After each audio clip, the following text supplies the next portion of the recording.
Sir నమస్కారం. నమస్కారం. కాస్త నారాజుగా ఉన్నారా? గవర్నమెంట్ పోయింది కాబట్టి రాష్ట్రంలో పోయింది. ఇక్కడ సార్ కూడా పోయిండు. ఇక్కడ ఆదిలాబాద్లో కూడా ఎమ్మెల్యే జోగు రామన్న గారు ఓడిపోవడం, బీజేపీ గెలవడం, ఇవన్నీ ఎక్స్పెక్ట్ చేయలే కదా.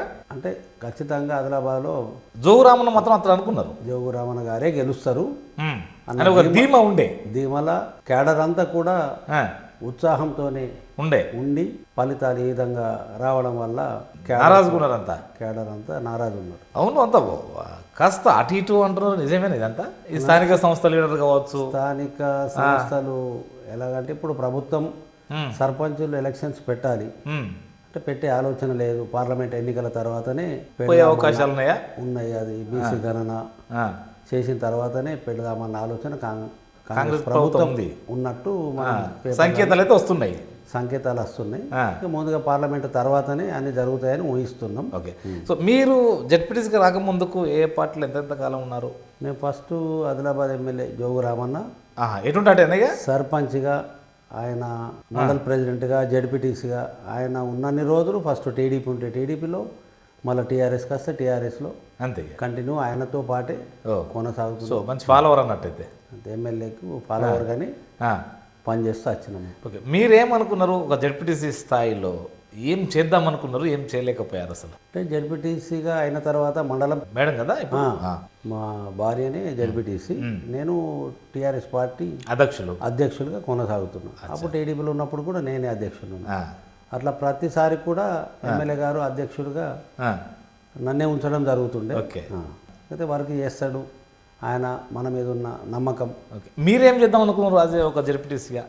జెడ్పీటీసీ అయిన తర్వాత మనం స్థానిక సంస్థలు బలోపేతం చేసి ముఖ్యమంత్రి గారు ఇటు గ్రామ పంచాయతీలు కానీ, మండలాలు కానీ, జిల్లా పరిషత్లు కానీ అంటే ఫండ్స్ పెద్ద మొత్తంలో వస్తే కూడా మనం మండలాన్ని అభివృద్ధి చేయొచ్చు అన్న ఆలోచనతోని వచ్చాము. మరి అయిందా కాలేదు. ఎందుకంటే రామన్న చేయబట్టి కొద్దిగా అయింది అనుకోవచ్చా? మరి ఎమ్మెల్యే గారు ఉండడం వల్ల ఎస్డిఎఫ్ నిధులు మీకే కేటాయించి ఇవ్వడం ద్వారా మా నియోజకవర్గంలో జరిగిన గత 5 సంవత్సరాలు కూడా మనకు డెవలప్మెంట్ వర్క్స్ జరిగినాయి. మీరు చెప్పండి, స్థానిక సంస్థల లీడర్లకు విలువలు లేకుండా చేసిండు కేసీఆర్ అంటారు, మీరు ఒప్పుకోరా? నిజమే. అంటే సార్ వార్డు మెంబర్ నుంచి సర్పంచ్ అంటే అంతకన్నా ముందు కూడా ఇట్లా ఉండవచ్చు, కానీ ఇంకిప్పుడైతే మొత్తమే లేకుండా చేసిండు. అట్లా అంటే ముందు ఎంతో కొంత ఉన్నట్టు కొంత బయటకు అవపడేది. ఇప్పుడు పోయిన గవర్నమెంట్లో అయితే కేసీఆర్ గారు అందరినీ నిర్వీర్యం చేసిండు. ఎవరికి అంటే ఈ వీరు నిర్వీర్యం కావడం వల్లనే కూడా ప్రభుత్వం ఓడిపోవడానికి సంకేతాలని కూడా అనుకోవచ్చా? ముఖ్యమైన కారణం కూడా అనుకోవచ్చు. ఎందుకంటే ఎవరికి తో సంబంధం లేకుండా, అంటే సంబంధం లేకుండా ఉంటే ఉండవచ్చు, కానీ దాన్ని ఏమంటారు, అధికారులపై సమీక్ష కావచ్చు, దాంతోపాటు నిధులు కానీ విధులు కానీ లేకుండా చేసిండు కదా. ఎవరిది పనే లేదు. ఏమున్నా ప్రభుత్వ పథకాలన్నీ డైరెక్ట్ మనం పోతే పర్వాలేదు సార్, డైరెక్ట్ బెనిఫిషియరీ పోవాలి. కానీ మా జెడ్పీటీసీ ద్వారా ఈ పని చేసినాము అని చెప్పుకోవడానికి ఏం లేదు కదా. చెప్పుకోవడానికి ఏది లేదు. సరే, ప్రభుత్వం టు ప్రజలకు వచ్చినప్పుడే అంటే ఏమి మధ్యవర్తిత్వం ఉండదు కాబట్టి ప్రజలకు చేరుతుంది. మనకు ఎటువంటి బెనిఫిషియర్స్ కూడా ఏదన్నా ఇచ్చుడో వానికో వీనికో అన్న ఆలోచన లేకుండా అది బెనిఫిషియర్కి ముట్టుడు మంచి మంచి ఉద్దేశమే. అయినా ఇంకోటి సెలక్షన్ కాడ మాత్రం మళ్ళీ తప్పిదాలే. అంటే ప్రభుత్వం చేస్తున్నా ఇప్పుడు మన డబుల్ బెడ్రూమ్ ఇండ్లు అనుకున్నాం, ఇద్దాం అనుకున్నాం, 3 ఎకరాల భూమి. అంటే దాదాపు కొంత నిరుత్సాహం, అంటే ప్రజలు కూడా కొంత వ్యతిరేకత భావం వచ్చేసి అంటే క్యాడరు మాకు మధ్యలో ఏం లేదు, మాకేం సంబంధం లేకుండానే ప్రజలకు ప్లస్ ప్రభుత్వానికి మధ్యలోనే వ్యవస్థ నడిచింది కాబట్టి అంతో జోగురాము ఉండబట్టి మీరు ఇంకా కొంత నియోజకవర్గంలో ఆయన తెచ్చిన నిధుల వల్ల పోయిన 5 సంవత్సరాలు కూడా అభివృద్ధి, ఆయన ఇచ్చిన విలువతో కొంత మీరు స్థానికంగా బలపడ్డారు. అంతే తప్ప అంతే. ఇప్పుడు సర్పంచ్లో, ఎంపీటీసీలో, ఎంపీపీలో, జెడ్పీటీసీలో ఆయన ఇచ్చిన ఫండ్ వల్లనే, అంటే మాకు స్థానిక సంస్థల ద్వారా వచ్చిన డబ్బుల కన్నా ఈయన ఇచ్చిన డబ్బులే మనకు నియోజకవర్గం అభివృద్ధికి తోడ్పడ్డాయి. విద్య వ్యాపారం అయిపోయింది, వైద్యం వ్యాపారం అయిపోయింది, రాజకీయం వ్యాపారం అయిపోయింది. ప్రజల జీవన ఆర్థిక విధానం పైన ఎవరి పట్టింపు లేదు. ప్రభుత్వాలు ఏవైనా కానీ మా పార్టీ గొప్పది అనుకుంటున్నాయి. ఈ 5 అంశాల మీద మనం మాట్లాడుకుందాం. ఈ విద్య వైద్యము ఒకే గొడుగు కిందికి రావాల్సిన అవసరం ఉందా లేదా? ప్రభుత్వం ఏదైనా ఫస్ట్ ప్రజలకు అవసరం ఉన్నది విద్య వైద్యం.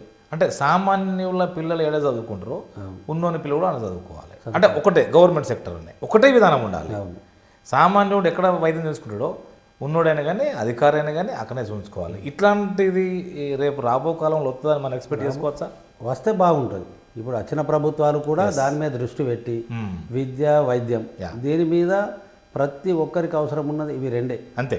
ఇప్పుడు వ్యవసాయం ఎలాంటి ఉచితాలు అవసరం లేదు, ఇక అవసరం లేదు. విద్యా వైద్యం ఉంటే మనిషికి ప్రజలకు ఎటువంటి ఇబ్బందులు కూడా ఉండవు. అవును. అంటే ఎవరున్నా చిన్న వాళ్ళైనా పెద్దవాళ్ళైనా ఒకటే ప్లేస్లో చదువుకునే విధంగా ప్రభుత్వం నిర్ణయం తీసుకుంటే, ఇప్పుడు ప్రభుత్వ హాస్పిటళ్ళు ఉన్నాయి, ప్రైవేట్ హాస్పిటళ్ళల్లో విచ్చలవిడిగా డబ్బులు పోతున్నాయి. మనం ఎంత ప్రభుత్వము వైద్య విధానంలో చేసినా మళ్ళీ ప్రైవేట్ ఆసుపత్రి వైపే వెళ్ళాల్సి వస్తుంది. మళ్ళీ ఇంకో ప్రభుత్వం ఏదైతే వీళ్ళకు ఇప్పుడు స్కీమ్స్ కూడా పెంచారు కదా, ఆరోగ్యశ్రీ 5 లక్షల నుంచి 10 లక్షలు. అంటే ఈ 10 లక్షల వరకు అంటే ప్రైవేట్ ఉనికి పెట్టానా? మనకి ఎందుకు పెట్టాలి? గవర్నమెంట్లో తీసుకుంటే అయిపోతుంది కదా. అది ఇప్పుడు 5 లక్షలు ఉన్నదాన్ని 10 లక్షలు కాంగ్రెస్ ప్రభుత్వం 10 లక్షలకు పెంచారు. మనం టీఆర్ఎస్ అయితే 15 లక్షలు అన్నారు మరి, కానీ అది కాలే కదా, ఇప్పుడు రాలేదు. సో కాబట్టి ఇప్పుడు అట్లీస్ట్ ఇది 10 లక్షలు కాదు, ప్రభుత్వం వైపే మళ్ళాలి అంతే.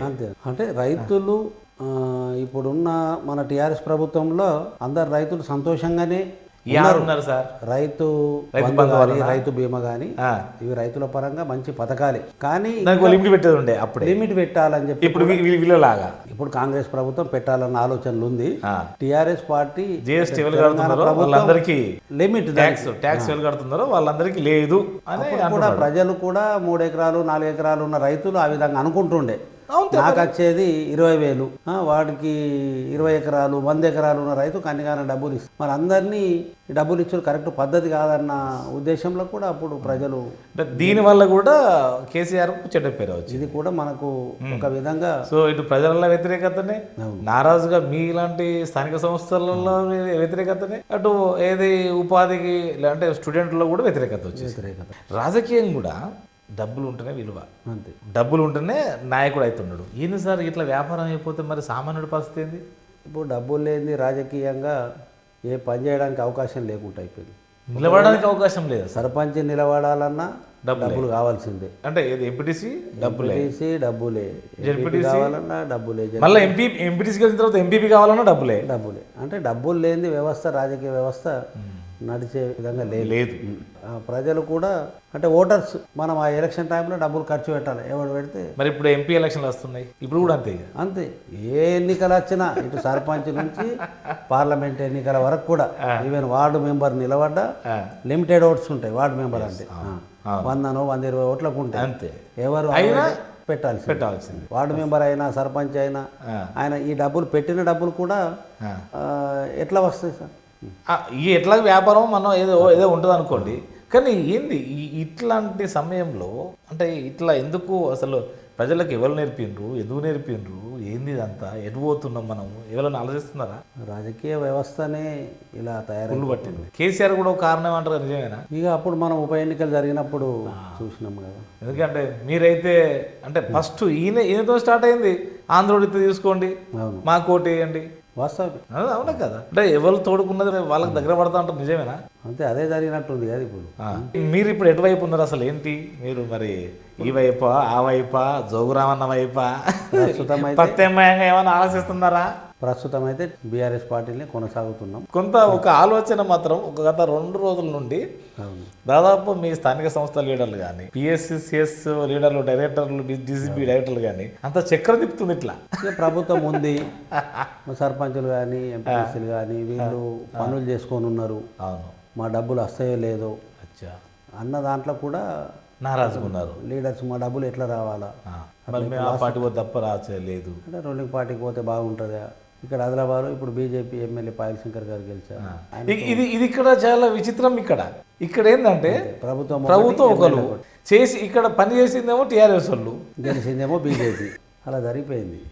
ఇక్కడ ఇప్పుడు కొంతమంది మేము వేరే కాడ టాక్ విన్నాము, అధికారులకు స్వేచ్ఛ వచ్చింది అని అంటున్నారు. ఎందుకంటే ఈయన మాకు పని చెప్పాడు, ఆయన చెప్పాడు, వీళ్ళు చెప్పారు, కాస్త మేము ప్రశాంతంగా ఉండవచ్చు అంటున్నారు. ఇది నిజమేనా మరి? ఇక ఉంటుంది ఇక ఒక ప్రభుత్వం ఒకటి, ఎమ్మెల్యే ఒకటి. అవును.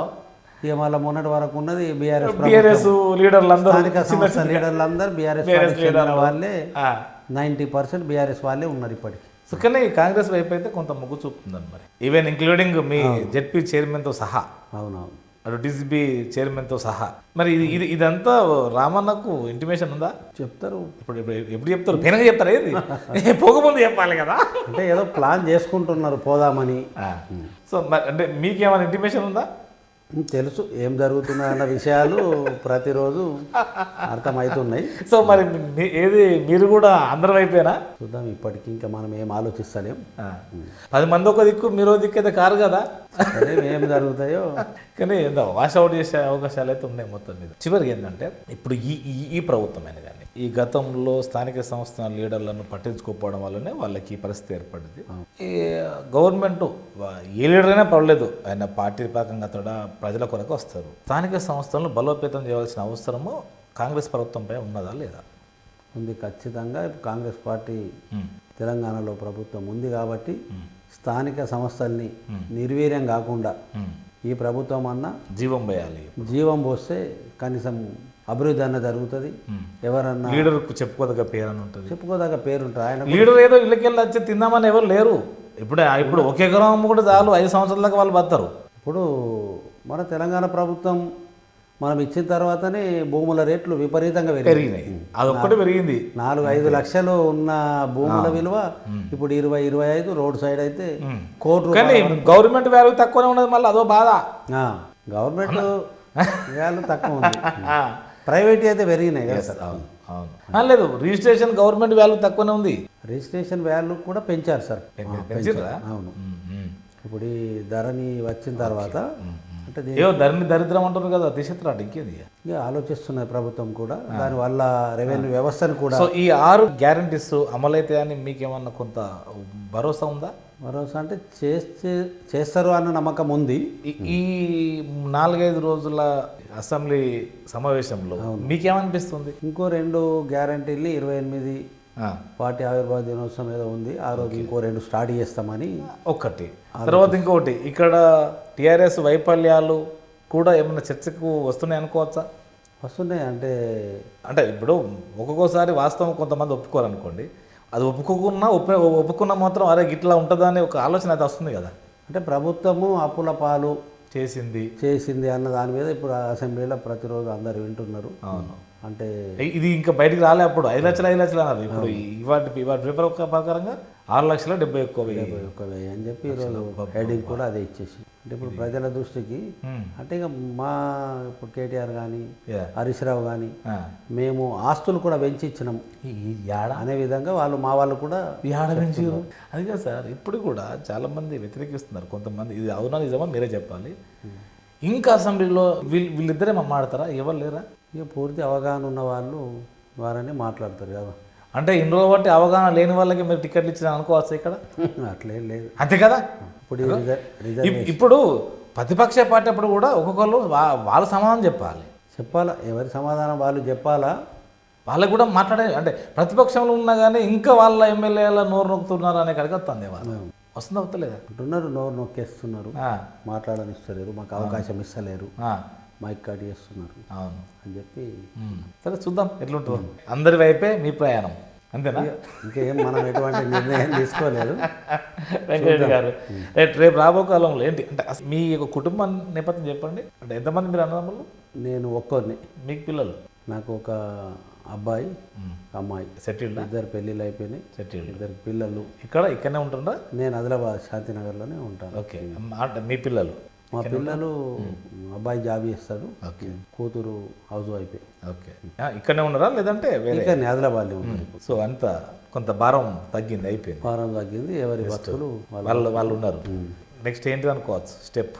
చూద్దాం, పరిస్థితుల్ని బట్టి ఏది అవకాశం ఉంటే అదేనా? అంతే. ఏ పార్టీలో ఉన్నా కానీ అవకాశం వస్తే దేనికన్నా నిలబడడానికి సిద్ధంగా ఉన్నాం. చూద్దాం, అంతే. కాలం నిర్ణయిస్తుంది కదా. కాలం నిర్ణయిస్తుంది. అవకాశం వస్తే నిలబడేది, లేకుంటే ప్రజలకు సేవ చేయాలన్న ఉద్దేశంతో మనం రాజకీయాలలో ఫుల్ టైం అయితే రాజకీయాలే 30 సంవత్సరాల నుంచి అదే రాజకీయం ఉన్నారు. అదే రాజకీయంలో ఉన్నాం, తనతో పాటే ఉన్నాం. ఇప్పుడు కూడా తనతో పాటే ఇంకొకటి, ఒకవేళ అందరు ముక్కుమ్మడిగా వస్తే అంటే అంటే ముక్కుమ్మడిగా వస్తారా కాదు, ఒకవేళ ఉంటే ఏ వైపు ఆ వైపు ఈ వైపు త్వరగా నిర్ణయించుకుంటే బాగుంటుందేమో చూద్దాం. ఇంకా దాని గురించి ఏం ఆలోచించాలి. నమస్కారం.